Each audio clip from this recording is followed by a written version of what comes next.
Welcome back to Ask the Trade Pros, a show where a couple trade guys talk about trade stuff. We're here to answer your questions about your HVAC, electrical, plumbing, and other home needs, so you can keep your home running smoothly. I'm Todd. Hey everybody, I'm Jordan. Today we have a listener question from Liam. He writes, in previous episodes you mentioned that sometimes plumbing problems or even certain types of older pipe materials can require a house to be repiped. I'm in an older home. Should I be worried about my pipes? What are some signs that I'll need a repiping in the future? Liam, that's a great question. It's smart of you to be on the lookout for piping problems before they occur, not after they flood your house.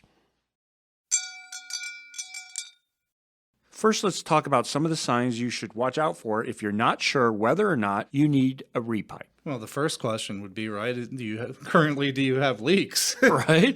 Like, do you have water coming down your walls or up from your floor? Do you have mold buildup on the bottom of your wall? Yeah, so if you have current leaks, obviously that's a problem and could be a sign which needs to be diagnosed by a professional. Pretty quick, too. You might want to get that done right now.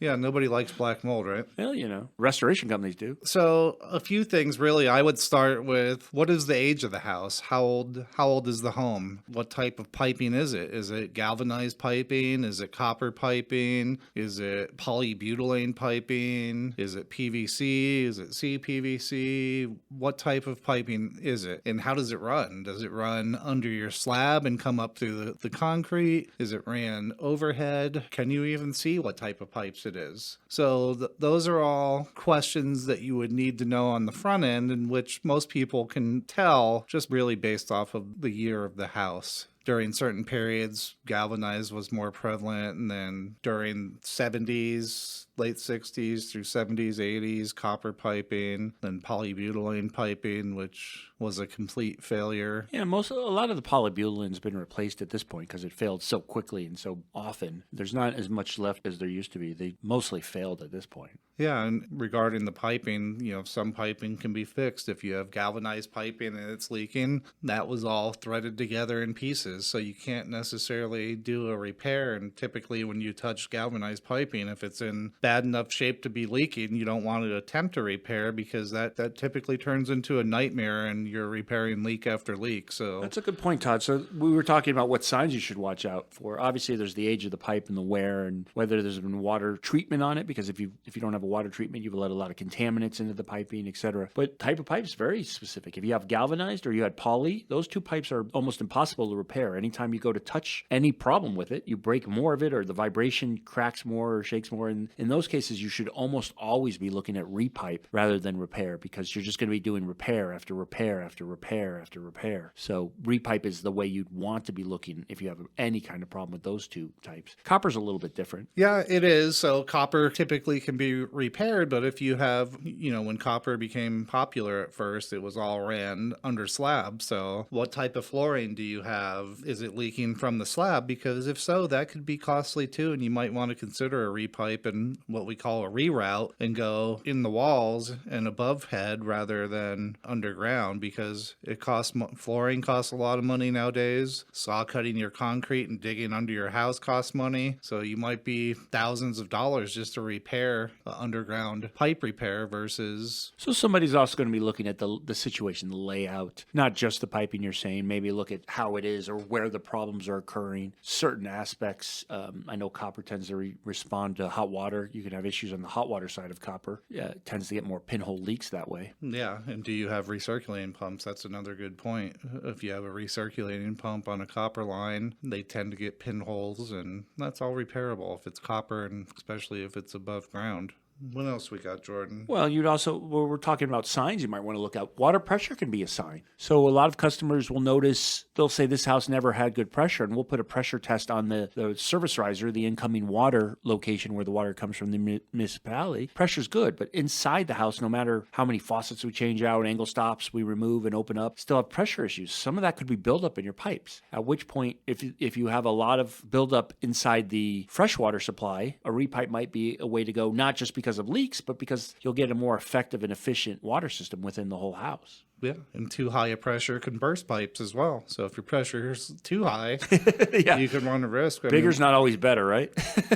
We see it all the time, especially on refrigerator lines. They're always the 1/4-inch line, and they flood in their kitchen wondering why their refrigerator line keeps bursting. Well, it's a 1/4-inch plastic line, and your incoming water pressure is over 100 psi. Yeah. Can't withstand the pressure. Most people would love to have that kind of pressure, but we've had ones a lot, though. I've had a lot where the customers, like, the water pressure just wasn't that good. And at that point, you may want to consider the repipe for the age of the pipe, like we said, to regulate the pressure, put a pressure regulating valve on it. Some of the older homes didn't even have those put on. Once you install that, you might have had pipe damage because you didn't have that on, like Todd said. So even if the pipe's okay, they've damaged the pipe because they ran too high pressure through it for too long. So you want to take, it sounds like you're going to want to take in a couple of factors: the age of your house, the type of pipe you have, the situation you have, any problems you may have had, like has it broken in the past? So this is something that's starting to occur more often. Water pressure issues. What else? What other reasons would somebody be contemplating a repipe?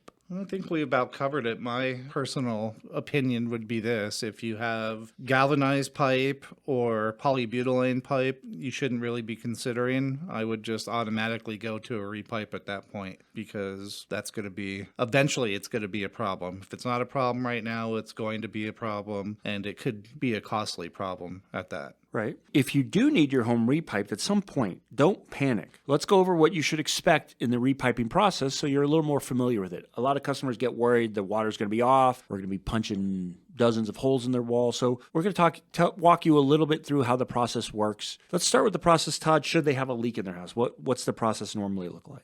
So, yeah, we could come out, and we do have leak detection equipment, and I think a lot of other places do, depending on who you use. They should be able to come and locate the leak, if it's under a slab, if it's above, and be able to pinpoint the problem, and then identify it and see what type of pipe it is and come up with a solution at that point. If a repipe is necessary and that's determined to be the best solution, repipes can be invasive depending on the type of house. Is it brick? Is it stucco? Do you have an attic space, or is it, a flat roof? So every house can be a little bit different, but they can be invasive. So typically you are going to have drywall repairs now. You're so polite about that. Invasive. Customers freak out all the time when they see 4 holes in every room. Yeah, well, hey, it's a major job. It's something that was done during construction before walls were even put up. It's like changing your arteries out in your body. Yeah, exactly. So, yeah, there is going to be drywall work. Now, we do have some customers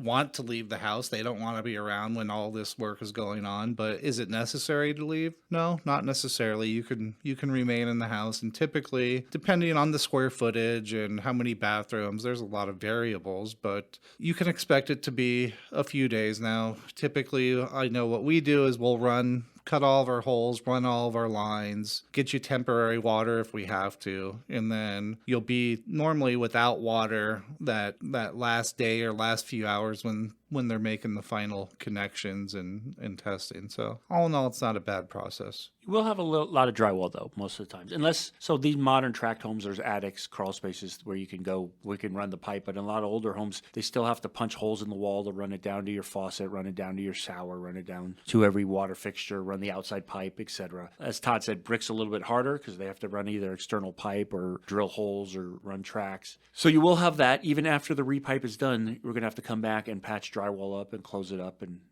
clean that up. So it is a process. Well, repiping is a process, but experienced plumbing company will have done this hundreds, thousands of times. We do it all day long. So it's nothing to be overly worried about. It is a little stressful for somebody in the home. They're not used to it, but your licensed plumbing professional will take care of you. So don't be intimidated by needing a repipe in your home, and it should never be handled as a do-it-yourself project. Start by contacting your local trusted trade pro for advice and work with them throughout the whole repiping process.